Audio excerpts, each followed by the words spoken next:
اللهم صل وسلم وزد وبارك عليك يا حبيبي يا رسول الله. ازيكم يا حبيبي قلبي، يا رب تكونوا بخير. تعالوا نشوف البلاط ده، انا غيرته حرفيا حرفيا حرفيا. عايزه اقول لكم انا حاسه اقسم بالله ان انا قاعده في جنه. بالنسبه لي انا متجوزه بقالي 11 سنه على البلاط ده، انا زهقت. شوفوا النظام اللي انا عملته ده، اللهم بارك. جبت دهان، ايوه دهان، ومسكت. بصي انتوا لو شفتوا فيه طبعة حمرا هنا، انا عاملاها بقالي شهر حرفيا عشان اشوف نوع الدهان ده هيلزق في الارض ولا يتخربش ولا يجراله ايه. اللهم بارك اللهم بارك، ما تخربش، ما حصلش ليه حاجه.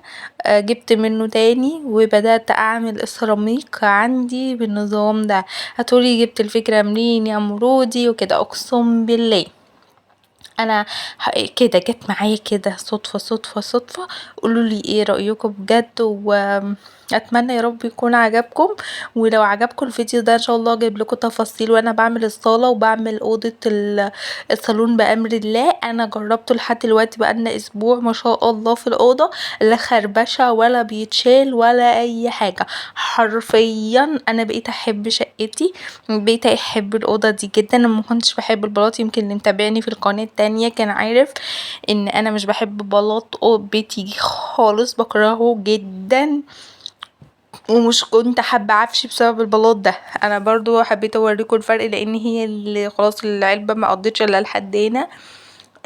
اوريكم العلبة دي اساسا قد ايه اللي عملت لي الكمية دي. والباقي ده ناقص على فكرة، لسه ما عملتوش بس هعمله بأمر الله. دي العلبة السمرا اللي انا كنت بعمل منها الخطوط من فوق وبدهنها. لو عايزين الطريقة ان شاء الله واحدة واحدة اعملها معاكم. والعلبة البيضة دي اقسم بالله هي اللي عاملة الأوضة دي كلها، والله العظيم هي العلبة دي بس. والعلبة السمرا دي لسه فيها نصها. وكمان جبت اللي بتاع ده منفعش معايا، هو الجاز اللي النقطة صغننة كانت بتسلكه وبتخليه يمشي معايا كويس جدا.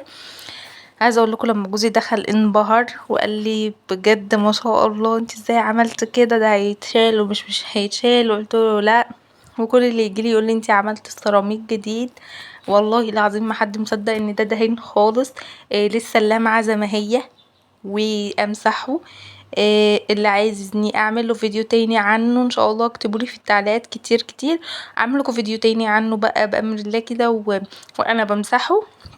وانا كمان لسه هعمل اصطالة منه، بس مستنيه اراكم عشان تقولولي ايه رايكم. قلتلكوا ان الجاز بيشيله على طول من الايد يعني او من الهدوم، لو حد جه في هدومه حاجه كنت بعمل لكم اختبار عليه.